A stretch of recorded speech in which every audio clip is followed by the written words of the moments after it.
So the energy workers and the coal miners in the area that I'm standing on, and there's a lot of weight on this platform, so I don't know what's going to happen. I hope it's structurally designed for you guys. I don't know. But we have just really well-deserving, great American patriots, and it's such an honor to be here and making such a big move, such a bold move in energy.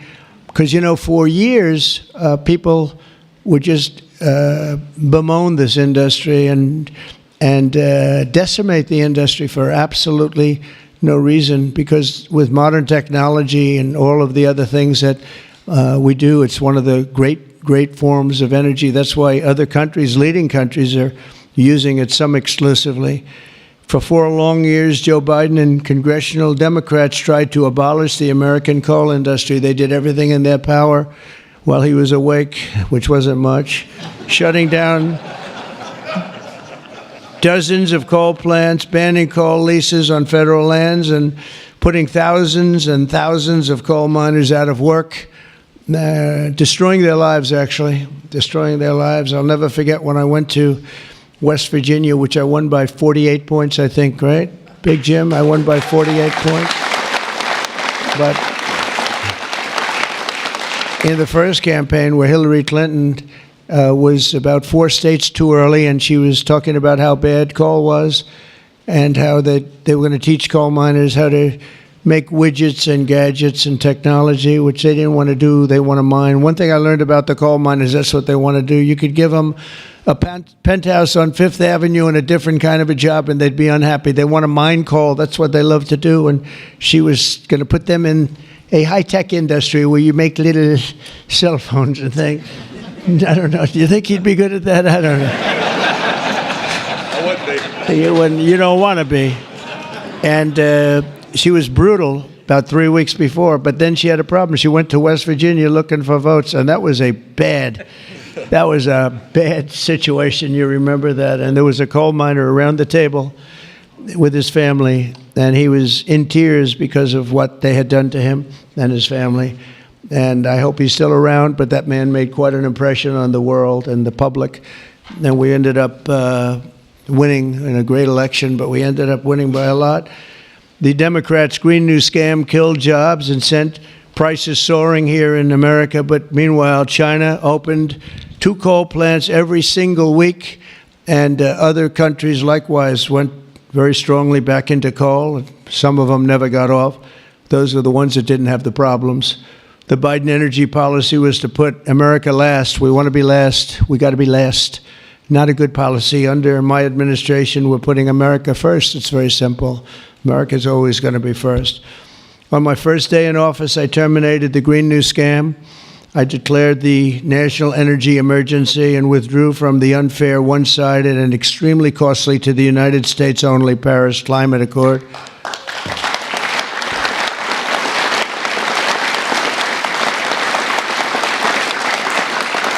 You know, under the Paris Climate Accord, we had a terrible situation. We would have paid over $1 trillion. Think of it, over $1 trillion. And Russia was paying almost nothing. Russia had a 1992 standard. China was paying nothing.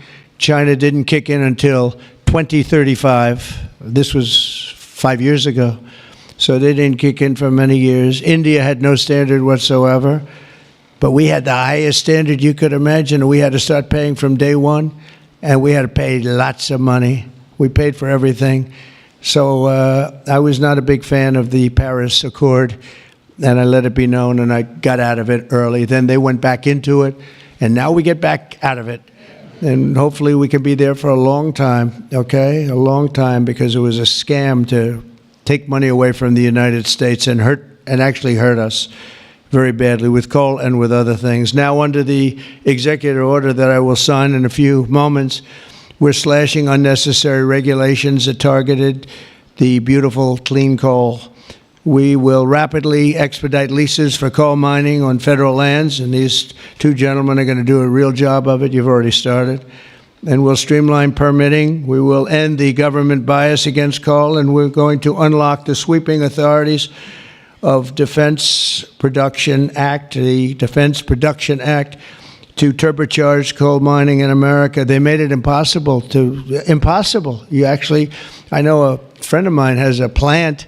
He said, it's a shame. I'm ripping it down and I'm replacing it with another form of energy. I won't tell you because it's also very good, but it's not as powerful as this. He said, the plant I'm building, the new plant, is literally half as good. It's no less, it's not probably even as good environmentally, but he said it produced half the power for more money, much more money. It'll never compete with that beautiful plant I have down the road, which was really a modernized coal plant. Well, he'll be happy to know that he can open that plant up very quickly, and it's going to produce a lot. But he was complaining. He said, this is so much better. He wasn't doing that as politicking me. He was doing that because that's what he felt. And he knew every form of energy. We talked about that. He knew every form of energy. But our government is going to do something that's very different. And I don't think even you two know about this. This was my idea from about 15 minutes before I got up here. We're going to guarantee that we have a strong business for many years to come, that your coal companies and your miners don't get all excited about their jobs, and then should a radical left liberal become president, they end the business right away, and somebody's built a plant and spent hundreds of millions of dollars in building a plant, and the plant is going to be closed because a Democrat got in or a liberal got in. They're opposed to coal, and Republicans are very much for it. Clean coal. And we're going to give a guarantee that the business will not be terminated by the ups and downs of the world of politics. So should somebody come in to this very important office and say, oh, well, you spent hundreds of millions of dollars and you guys have given up your life because you want to be in coal, and then all of a sudden you don't have a life anymore because it's what you know the best, that's not going to happen. We're going to give a guarantee that it's not going to happen, so that if somebody comes in, they cannot change it at a whim. They cannot just going to go, they're going to have to go through hell to close you up. All right, so that's pretty good. We're going to give that in the form of a guarantee that we're writing on right now structurally and from a legal standpoint. So your investments are going to also be protected.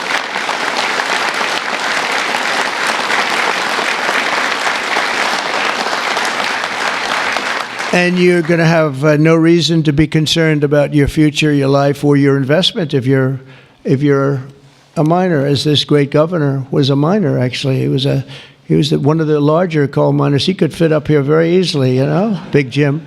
But he was a great success, but they were very, very tough on him. And he did a beautiful job with a beautiful product. Already under our leadership, the Department of Interior has approved the expansion of the Spring Creek mine in Montana, supporting 280 coal mining jobs and unlocking over 40 million tons of coal. And there's more to come.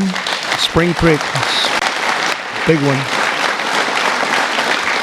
And there's more to come in the states of Wyoming, Alabama, Utah, North Dakota, and many others. West Virginia, I can't believe they didn't put West Virginia down. It's lucky I mentioned that, right? Can you imagine if I didn't mention West Virginia? I would have been in big trouble. They didn't mark it down here. It's good to have a president like that can pick that up, right? You think Joe Biden would have picked that up? I don't think so. Gee, they didn't mention West Virginia.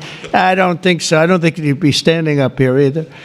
The value of untapped coal in our country is 100 times greater than the value of all the gold in Fort Knox. And we're going to unleash it and make America rich and powerful again. Under this order, I'm also directing Secretary Wright to use billions of dollars in federal funding to invest in the next generation of coal technology, which is an amazing technology in terms of getting the full potential of coal and also doing it a very clean, environmental way. Pound for pound, coal is the single most reliable, durable, secure, and powerful form of energy there is on Earth today. It's a big statement. You never hear those statements, You've never heard that before from a politician, have you? Well, maybe from that politician, but not too many. But that's the way it is. I say it again. Pound for pound, coal is the single most reliable, durable, secure, and powerful form of energy. It's cheap, incredibly efficient, high density, and it's almost indestructible. You could drop a bomb on it, and it's going to be there for you to use the next day, which you can't say with any other form of energy. Virtually indestructible. Most importantly, we have more of it here in America than anywhere else on earth. We have more coal than any other country. You go to Australia, they have fantastic amounts of coal. You know who they sell it to? China. They sell it to China. They're nearby. They sell a lot of it to China. But we have more than anywhere else on earth. We also have more liquid gold than anywhere on earth. So we're really an energy behemoth, but we're unleashing that also. That's going to be another part. But I didn't even want to mention that. It's not down here because I didn't want to mention today is about clean, beautiful coal. So I'm going to give this to you. This big guy. Should I give it to him? Yeah. You take that. Thank you, Mr. President. Okay.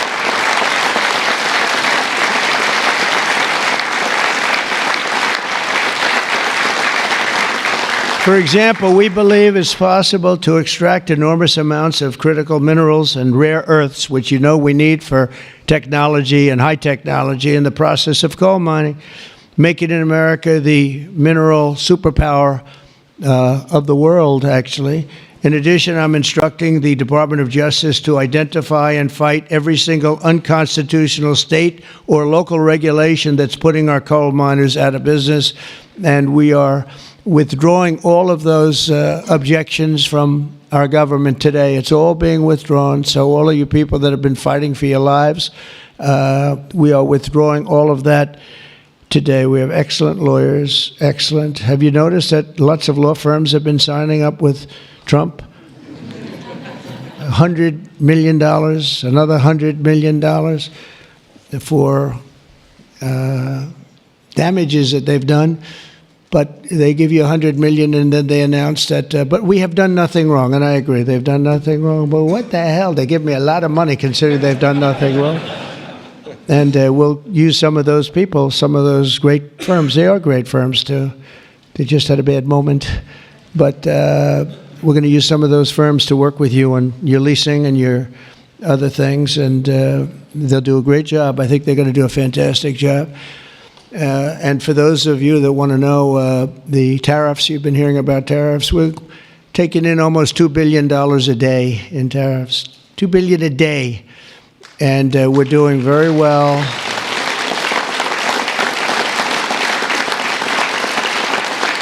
And we're doing very well in making, I call them tailored deals, not off the rack. These are tailored, highly tailored deals. Right now, Japan is flying here to make a deal. South Korea is flying here to make a deal, and others are flying here. I mean, my only problem is I'm not sure I have enough. We're going to have to use those great law firms, I think, to help us with that. But we're going to probably do that, actually. We're going to use them, and we're getting them for the right price because we need a lot of talent. We have a lot of countries coming in. They want to make deals. If I told them about making those deals 2 years ago or 3 years ago or 5 years ago, they'd be laughing at us. Now they're all signing up. Mike, you know that. So it's going to be a great thing. But we're think of that, $2 billion a day. That's a lot of money. That's a lot of money even in the coal business, isn't it? Huh? It's a lot of money. And America's going to be very rich again very soon. You're going to see that happening. You see it all along. And it's so that whole situation that, you know, it was somewhat explosive. But if we didn't do that, we wouldn't be talking the way we're talking right now. It's been amazing what's happened. Sometimes you have to mix it up a little bit, but we've had great consideration. We've had talks with many countries, over 70. They all want to come in. Our problem is can't see that many that fast. But we don't have to because, as you know, the tariffs are on and the money is pouring in at a level that we've never seen before. And it's going to be great for us. It's going to be great for other countries. We've been ripped off and abused by countries for many years with the tariff situation. They've used tariffs against us. We didn't use tariffs against them or in any way. I mean, we just didn't use them of any monumental proportion. And so we are doing it now. We have tariffs on cars. We have tariffs on lumber, tariffs on Steel and aluminum. Steel plants are going up because of it all over the country. We have 25% tariffs on steel and aluminum, and I think the steel workers like me even more than the coal miners like me. I'm pretty sure that that's true. We have, instead of having no steel business, I put them on originally in my first term. We wouldn't have had one steel mill in the United States if I didn't do that, and now we upped it, and we not only are we taking in a lot of money, but we're protecting our workers, our steel workers. We're protecting our steel industry. And one thing that steel and things like steel you need, because you need it from a defense standpoint.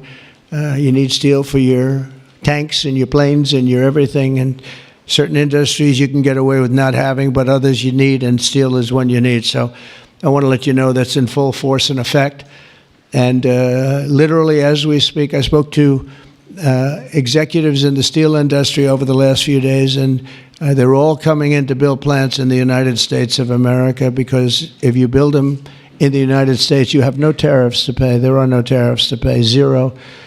If you build them outside using outside labor and hurting our businesses, and you send your product in, you have to pay a price for that, and they will be having tariffs, as you know.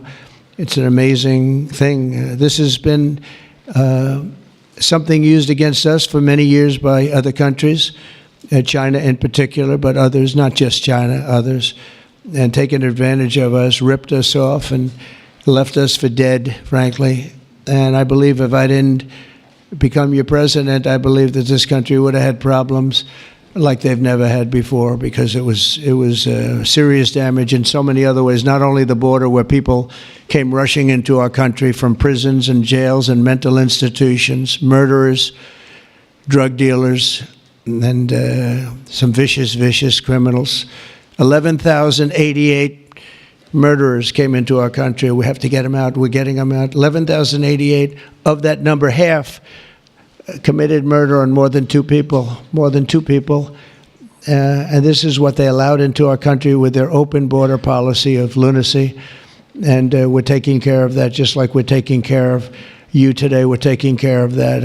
I want to thank Kristi Noem and Tom Homan for doing an unbelievable job. The whole thing is, the job they're doing is incredible. It's really an unforced error. It should have never happened, that we have to be spending such time and resources, Mr. Senator, right, on getting people out of our country that shouldn't be here. I mean, literally from mental institutions, insane asylums were opened up and emptied into our country. Prisons from all over the world, not just South America, prisons from, think of this, from Africa, the Congo, a lot of people from the Congo, prisons in the Congo, prisons from Asia, from all over, were opened up. And I knew that when I heard it was an open border policy. I said, if you do that, every country is going to be dumping people that they don't want into our country. And that's what's happened, but we're cleaning it out.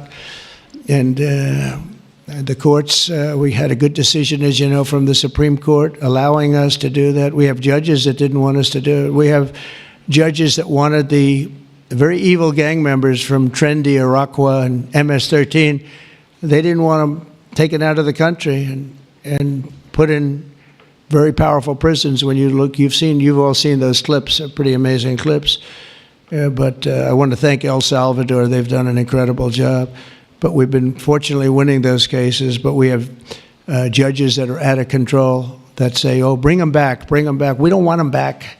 We don't want them back. Can you imagine? You spend all of that time, energy, and money on getting them out, and then you have a judge that sits there, a local judge who sits there, federal judges, sit there and says, no, bring them back. One was brought back, or they want to bring him back because he wasn't a member of Tren de Araqua. He was a member of MS-13, which is just as bad.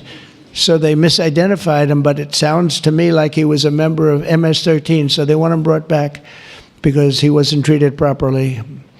It's we got to be smart. Our country's got to get a lot smarter than it is, but we have to give the people that are empowered to do this kind of work, and it's not pleasant work. We have to give them we have to give them the option of making our country great again, and that's what they're doing, and I have great respect for those people. And they're doing it out of love. They could get a much easier job. They're doing it out of love for our country. It's so important, just like I'm doing this with coal today for love for our country. Earlier this afternoon, I signed another executive order to strengthen our electric grid by ensuring that coal-fired power plants are always available to meet surging demand for electricity. Unlike wind and solar, coal plants can run 24 hours a day in rain, sleet, or snow, and you will not be subject to the incredible blackout situation that's taking place in California, where they have blackouts all the time. It's an amazing thing with California. They have blackouts and brownouts at levels that nobody's ever seen before, and all they want to do is keep going the way they're going, and they're doing a very poor job. As you probably heard, I released billions of gallons of water going in from upstate California, from the most northern parts of California. Probably comes in from Canada to a certain extent. Thank you very much, Canada. We appreciate it. And I released it. It was being sent out to the Pacific Ocean. I've been working on Gavin and some of the politicians for years, and they didn't want to do that because they were protecting a smelt, a fish that was perhaps in trouble, but it's not unique to that area. And because of that, you had numbers, you had fires. Nobody's ever seen anything like what happened.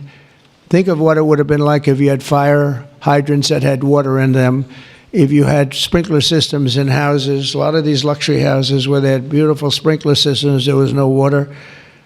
They had no water to put out the fires. Water is very good for putting out fires, you know, they just didn't learn it. But we now have millions of gallons, billions actually, they say, of gallons of water pouring into California from the Pacific Northwest, I guess they would say, mostly Pacific Northwest, but other parts of the northern sections of California and beyond. And it's a beautiful thing to see. I saw a picture of it this morning. The water's just flowing down there. I said, why didn't they do this? I told them to do it. My first term, I said, do it. And I don't know. I think the second term is just more powerful. They do it. When I say do it, they do it, right? And we actually had to do some pretty strong things to get them to open it up. They had, think of this, they had all that water pouring out right into the Pacific. They had a big valve, like a giant valve as big as this room, and they turned the valve. Takes 1 day to turn it, and they face it toward the Pacific Ocean, and the water, all that was coming down, all millions and millions of gallons coming down, they put it into the Pacific Ocean, which for the Pacific Ocean is like a drop of water. But for California, it would have been unbelievable. So we did it. I'm very proud of the fact that we did it. We did that against a lot of heat and a lot of environmental nonsense. From now on, we'll ensure that our nation's critically needed coal plants, as an example, remain online and fully operational. They're always going to be operational. And again, we're going to have guarantees that government cannot close them down, close you down, and destroy your lives. To that end, I'm also instructing Secretary Wright to save the Choy coal plant in Arizona, big plant, which has been slated for destruction. We're going to keep those coal miners on the job. Going to tell them to just remain calm, because we're going to have that plant opening and burning the clean coal, beautiful clean coal, in a very short period of time. You know all about that, right?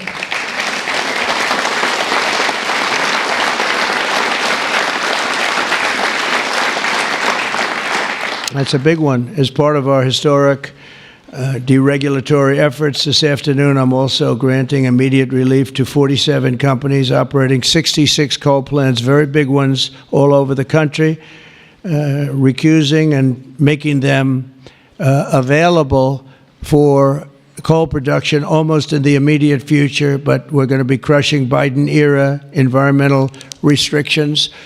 These are restrictions that made it impossible to do anything having to do, frankly, with energy, even beyond coal. It's really beyond even coal. We have clean air, we have clean water, and now we have clean coal. And at the same time, we're going to We're going to do other things and with other forms of technology and also energy, like our country has never really seen before and never been known to do before because of all sorts of restrictions having to do with the Green New Scam, which, by the way, was devised by somebody that never even studied.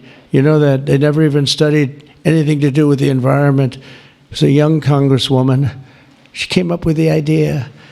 And based on that, I guess we only have, well, actually, we should have all been gone because they gave us only a few years left on Earth, right? Right, Greg? We were going to be gone. We were all going to be gone. The environment, no. What they have to worry about is the nuclear heat. They don't have to worry about environmental heat. They have to worry about nuclear heat. And if we're smart, we're working on that right now with others having to do with Iran and some other countries. But that's the heat you're going to have to worry about. You don't have to worry about the air is getting warmer. The ocean will rise 1/4 of an inch within the next 500 to 600 years, giving you a little bit more waterfront property. They say this is going to, these guys can handle that. The nuclear we have a bigger problem with, right? So we're going to make sure that that's safe. We're going to make sure that that's safe. Every day under the Trump administration, we will continue to lower costs for American families, create jobs for American workers, and very importantly, unlock unlimited amounts of affordable American energy, including, as I said, and I'll say for the last time, beautiful, clean coal. Our country is blessed.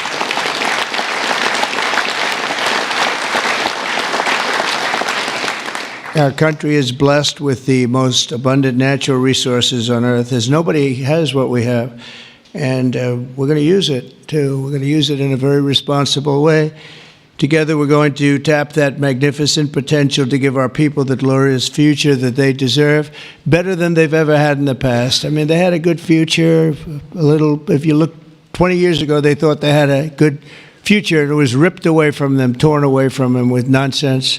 And we're not going to let that happen. This is going to be a glorious future for them. And I want to thank everybody for being here. And I want to thank you and you and you and that whole group and our senators, by the way, and our great congressmen and women for being here in such a large number, because you've been helping us make these decisions. These are big decisions, and this is a really big one. And this is one that's going to be, I think we're going to look back and with great pride at what we've done today, not just in putting people to work, but at really reawakening our country. And thank you very much, and thank you all for being here. Thank you very much.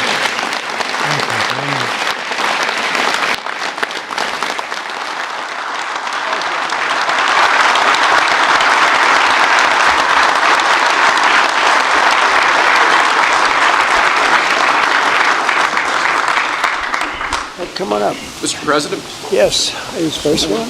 We have 4 items prepared for your signature this afternoon, sir.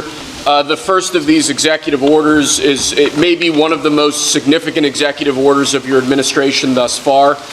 This directs all departments and agencies of the federal government to end all discriminatory policies against the coal industry.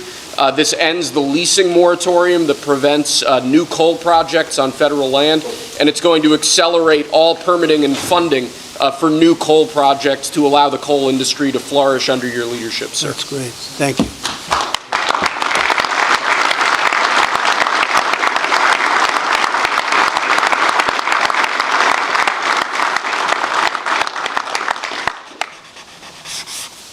Okay.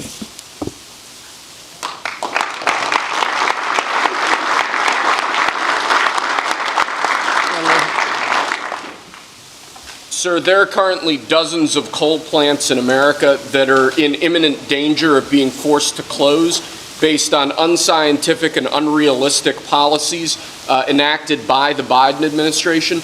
What we're going to do is essentially impose a moratorium on those policies taking effect to protect coal plants that are currently operating, to ensure that they're able to continue producing power and continue providing jobs to Americans in the coal industry. Great. Thank you very much.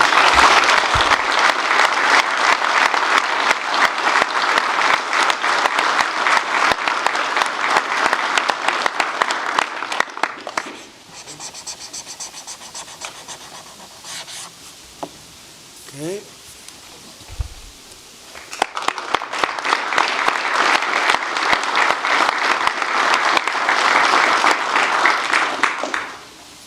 Sir, you've made grid reliability and security a key focus of this administration. This executive order is going to promote grid security and reliability by ensuring in part that our grid policies are focused on secure and effective energy production and energy transmission, as opposed to woke policies that discriminate against secure sources of power like coal and other fossil fuels.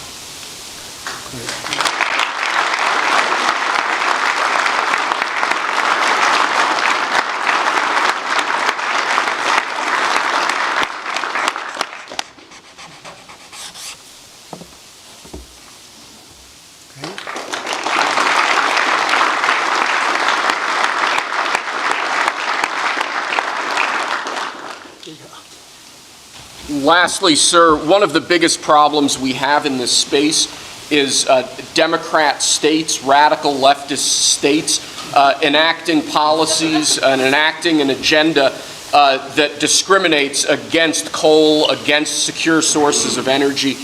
Many of these policies are unconstitutional and illegal, and with this executive order, you're going to be instructing your Department of Justice to vigorously pursue and investigate these state policies that we believe are illegal or unconstitutional.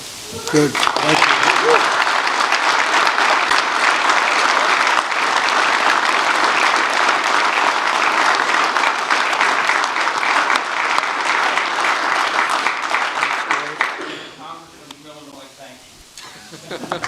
Thank you very much. Great job. He went to Harvard when Harvard was good. It was a while ago.